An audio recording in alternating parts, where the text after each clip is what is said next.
Together we stand, divided we fall. No boundary, no region or religion can separate Oromo one from another.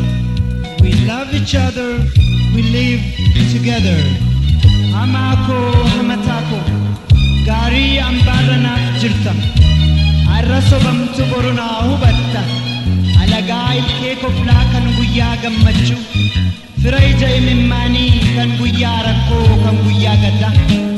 Oromo sabako, wal male mal kabda, wal male mal kabda.